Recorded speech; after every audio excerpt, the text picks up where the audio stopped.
한편 국민 통합을 동력으로 삼아 내란의 위기를 극복하기 위해 범죄의 경중, 국가에 기여한 공로 등을 종합적으로 고려하여 주요 공직자와 정치인 27명을 사면 대상에 포함하였습니다. 주요 대상자는 조국, 윤미향, 심학봉, 송광호, 최강욱, 홍문종, 정찬민, 하영재 각 전 국회의원, 은수미 전 성남시장, 문영표 전 보건복지부 장관, 조의원 전 서울시 교육감 등입니다. 또한 글로벌 경제의 불확실성 속에서 국가 경제 성장에 기여할 수 있는 주요 경제인 16명을 사면하여 일자리 창출 및 역동적 성장을 뒷받침할 수 있는 계기를 마련하였습니다. 주요 사면 대상 경제인은 최신원 전 SK네트워크 회장, 취지성 전 삼성그룹 미래전략실 실장, 현재현 전 동양그룹 회장, 박인규 전 대구은행장 등입니다. 아울러 노동이 존중받고 노동권이 보장된 국민주권 정부를 뒷받침하기 위하여 과거 노조 활동이나 집회 진행 과정에서 불법 행위로 처벌받은 건설 노조원과 화물연대 노조원 등 184명을 사면하였습니다. 이번 사면은 무엇보다도 국민 통합이라는 시대의 요구에 부응하여 분열과 갈등을 넘어 국민 통합과 화합을 위한 기회를 마련하고 글로벌 경제의 불확실성 속에서 어려워진 서민 경제를 활성화시키는 것에 중점을 두었습니다. 국민주권정부 출범 후 첫 사면을 통해 사회적 갈등을 극복하고 국민 대통합의 계기를 마련할 수 있기를 기대합니다. 감사합니다. 조국 전 조국혁신당 대표가 오늘 오전 서울구치소에 수감됐습니다. 자녀 입시 비리와 청와대 감찰 무마 의혹 등으로 지난 12일 대법원에서 징역 2년형이 확정된 지 나흘 만입니다. 법원 판결의 사실 판단과 법리 적용에 동의하지 못하지만 대법원 선고를 겸허히 받아들이고 조 전 대표는 저희 흠결과 한계를 깊이 성찰하겠다면서 앞으로 남은 것은 검찰 해체라고 주장했습니다. 조 전 대표는 약 5분 동안 발언을 이어간 뒤 지지자들의 환호를 받으며 구치소에 들어갔습니다.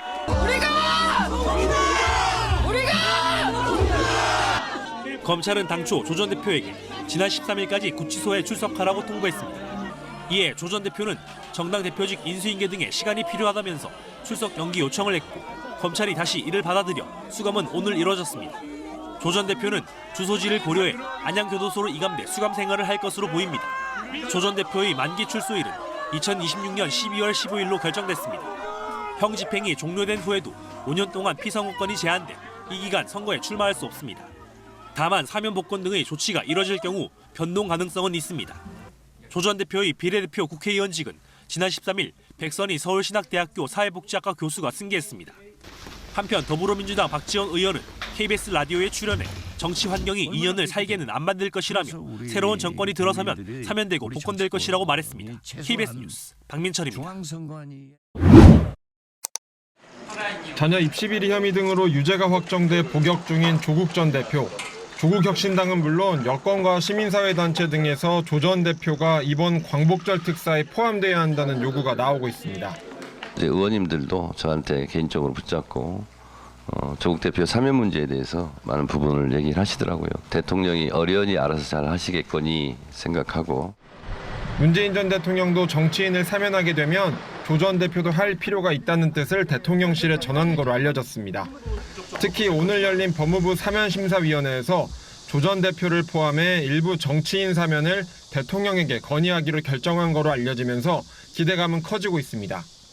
오는 12일 이재명 대통령이 주재하는 국무회의에서 사면심사위 건의 내용을 심의해 사면 대상을 최종 확정합니다.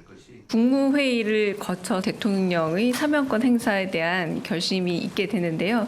그때까지는 저희도 최종적으로 알긴 어렵고 사실상 조 전 대표가 사면 복권되는 수순이라는 전망이 나오고 있는데 야당의 반대와 여론의 추이 등이 이 대통령 결단의 변수가 될 수 있습니다.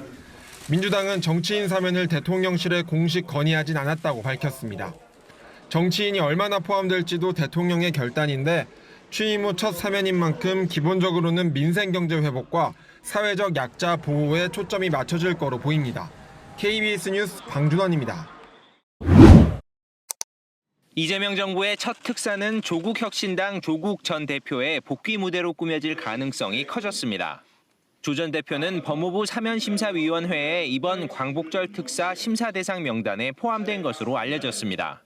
정치인 사면설에 거리를 두던 대통령실은 조 전 대표의 사면 여부에 대한 질문에 절차가 남았다는 말로 답을 대신했습니다. 국무회의 의결과 그 이후의 결정 과정을 통해서 저희도 발표될 즈음 확정된 명단을 알 수 있을 듯합니다. 당장 술렁이는 건 지방선거 국면이 시작된 호남 정치권입니다.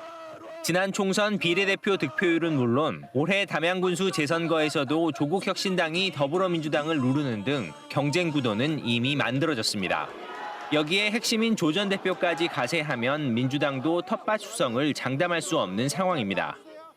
한 호남의 지방선거 출마 예정자는 특사가 확정되면 조국혁신당에 합류하는 사람이 적지 않을 것이라고 밝혔습니다. 또 다른 출마 예정자는 민주당도 공천 규칙부터 후보 선정까지 더 신중할 수밖에 없을 것이라고 말했습니다. 텃밭인 호남의 지지를 바탕으로 당 안팎의 주도권 강화를 시도하던 정청래 민주당 대표에게도 조 전 대표의 복귀는 부담입니다. 팬덤이 가장 강력한 차기 정치인 중에 한 명이기 때문에 조국 대표가 사면이 되면 리더십에 관심이 좀 분산되는 효과는 분명히 있을 걸로 예상이 됩니다. 지켜야 하는 정 대표와 잃을 것이 없는 조 전 대표.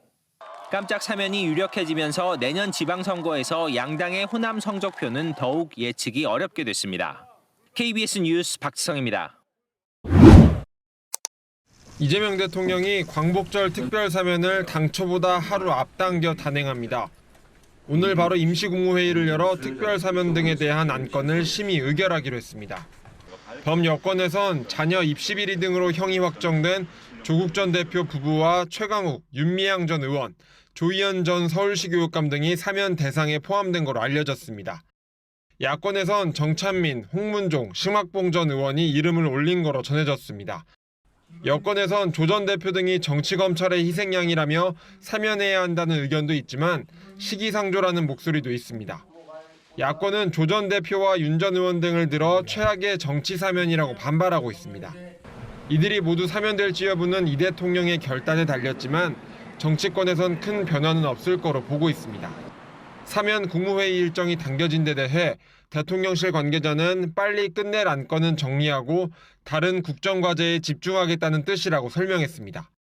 정치권의 논란이 장기화하는 걸 막겠다는 뜻으로 풀이됩니다. 화요일 국무회의에 산재 관련 보고 등 안건이 많은 점도 고려된 것으로 알려졌습니다. 노동부에는 산재 사고 방지를 위한 사전 사후 조치 내용과 현재까지 조치한 내용을 화요일 국무회의에 보고할 것을 지시했습니다. 국민의힘은 최근 국무회의에서 국무위원 발언까지 생중계된 점을 들어 오늘 임시 국무회의도 생중계하라고 요구했습니다. KBS 뉴스 방준원입니다.